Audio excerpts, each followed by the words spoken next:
Simple interest का एक शानदार सवाल। इस तरह के क्वेश्चंस का पैटर्न क्या होता है? कुछ पैसों को कुछ समय के लिए एक निश्चित रेट पर इन्वेस्ट करने पर मैच्योरिटी पर कुछ पैसा मिलता है। तो उसी पैसे को एक अलग डाटा के साथ इन्वेस्ट करने पर सिंपल इंटरेस्ट कितना मिलेगा? इस क्वेश्चन में वैसे ही पूछा गया है। तो हम जानते हैं सिंपल इंटरेस्ट PRT/100 होता है। तो सिंपल इंटरेस्ट आपका डायरेक्टली प्रोपोर्शनल हो जाएगा PRT के बराबर। यहाँ पे पी दोनों में कॉमन है तो पी को काट सकते हैं हम लोग, तो सिंपल इंटरेस्ट RT के डायरेक्टली प्रोपोर्शनल होगा।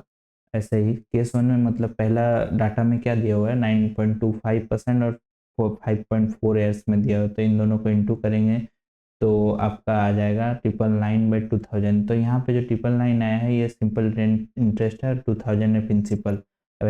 वैसे आपका इन दोनों को अगर ऐड कर देते हैं तो अमाउंट हो जाता है 2999, क्योंकि यहाँ पे अमाउंट दिया हुआ है। ठीक है। और सेकेंड केस में अगर यहाँ पे हमको सिंपल इंटरेस्ट निकालना है, उसमें अगर 2000 को प्रिंसिपल लेके डाटा को इंटू करते हैं तो 774 यूनिट्स आता है। से 2999 यहाँ पे डाटा में क्या दिया हुआ है क्वेश्चन में 14,395.2 दिया हुआ है।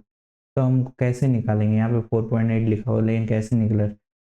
2999 3000 के इक्विवेलेंट है, तो 3000 को 100 से इंटू करेंगे तो 3 लाख आता है।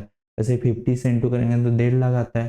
तो 1,50,000 में से अगर 6000 माइनस करते हैं तो 1,44,000 यानी 1,44,000 के करीब आता है। तो हम 4.8 ले सकते हैं।